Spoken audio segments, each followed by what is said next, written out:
Hey guys, Jeremiah here, trapping today. Quick little video on should you set marten traps on the ground or up in the trees? So this is a pretty common debate, I guess you could say, among marten trappers. There's a generally held idea that you should set marten traps up in the trees. There's also a generally held idea that marten trapping is more effective with sets on the ground. So what's the rub? We know marten, I believe this very strongly, that marten are easier to catch on the ground, but most trappers believe that you should make your sets in the trees. So there's two main reasons for this. Number one is to protect the fur, and people set up in the trees so that when you make a catch, once the animal's dead in the trap, you don't have scavengers coming in like mice or other marten that come in, squirrels, and take the fur, rip the fur out, eat through the carcass and start eating. Other marten or fisher will come and eat the back half of the animal and all that. So there can be a lot of fur damage and you can lose those animals. Now that can be mitigated depending on how often you check your traps. And so I make a lot of sets on the ground, and I do get so many questions, and I get people telling me the reason I'm actually doing this video is because from my marten trapping video series that I've done here on YouTube, I've had I can't count the number of comments on you should be setting your traps up in the air. They should be 3 feet off the ground. Or 5 feet off the ground. You should be setting your traps in the trees. You shouldn't. Why are you setting on the ground? Why don't you set in the trees? On and on and on and on. You know. So I thought I'd just explain maybe why I do what I do. If you have long, extended periods of time in between when you're checking your traps, there's a better chance that you make a catch and that animal, that fur, is laying there on the ground for days and days and days. And there's a better chance that other animals are going to find it and cause damage. If you're checking your traps every day, every couple days, every 3 to 4 days even, you're not likely to have problems, at least in my experience. Now, some places are worse than others with voles and mice and stuff. So you may have more problems than I do. But I set on the ground. It's very effective for me. I've done a lot of comparisons of traps on the ground and on the tree side by side, and they always go to the set that's on the ground. So that's kind of my experience, and I do get damaged fur occasionally, but it's not very often. Last year I had a few that were damaged, but that was the first time in a couple of years that I'd had any meaningful damage. This year I don't think I had a one that was damaged by other animals. So it's not as bad of an issue for me. I check every 3 to 4 days, sometimes 5 days, but that's usually when it's slow anyways. I'm not catching very many animals, so the odds are low. That's the first reason. The second reason is because the idea is that you catch more males up in the trees and you catch more females when you set on the ground. Now, a lot of trappers with a lot of experience believe this, and they go by this and don't question it at all. And so I don't know for sure.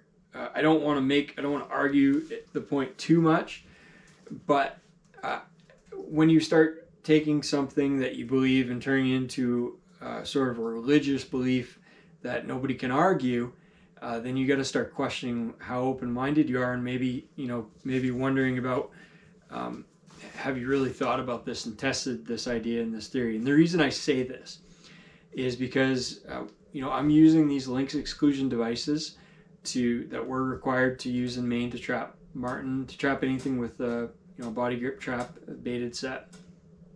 And I just took sex data from the first 9 marten that I've skinned, and so I'm just kind of pulling them out the freezer and skinning them out and stuff, and I'm collecting the teeth for aging information, and the sex and the location they were caught and all that stuff for the biologist. And the first, most all of my sets are on the ground. I get a couple I put in trees. Basically, I run and gun, and I'm running, 50, 60, 70 sets. And with these big bulky boxes, it's so quick and easy just to find a spot, set them on the ground, wire it to a tree, and go. Rather than finding a leaning tree. If we could use leaning poles like we used to use with body grips just mounted on the pole, I'd have poles that I used every year, or I'd have them set up pre-season, ready to go, and you just go pop your trap in and you're good to go. But it takes finding the right tree for the pole, or cutting a pole, going and wiring it to another tree, getting it leaning, getting it right. It just takes so much preparation, and you can't put up the numbers. So people will criticize and say, well, you're going to catch all female. You're going to catch a bunch of females, and it's bad on the population. Well, these ground sets this year, the first 9 that I've checked the sex on, every single one of them is a male. So do the math. So it's only 9 animals. I get a few more to check, but last year, same deal. I got the vast majority were males. I did get females, obviously, but the vast majority were males, even on all those ground sets. So I wonder about that theory sometimes, and if it's really something set in stone. The reason you want to catch females is a lot of people like to quote unquote manage their trap lines, meaning if they can manage the proper male to female ratio of the catch, they ensure that they're not over harvesting the animals in their trap lines. And in areas where there's really intense pressure, primarily Alaska, I think is the main area where this is a concern, where places in Alaska where there's a lot of trapping pressure, a lot of trappers, every drainage has someone with marten sets in it. That can be a problem. Marten can be over harvested, and so they pretty religiously stick to the pole sets, and then they check the male to female catches, and when they start catching too many females as a ratio to number of males, then they pull their traps and move on. So that is something, but in this area, with the number of trappers we have, the amount of animals we can harvest, it really isn't a concern in my opinion. I don't think we come even anywhere close to over harvesting. The big concern we have is habitat. The habitat's changing.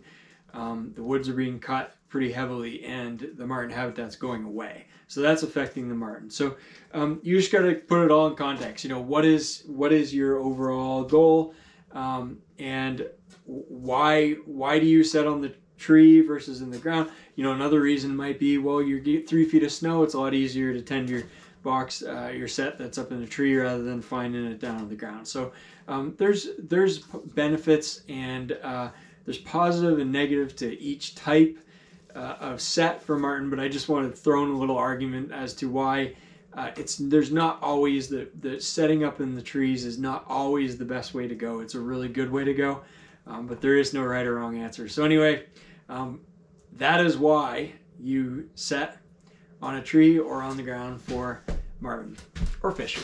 Take care, guys.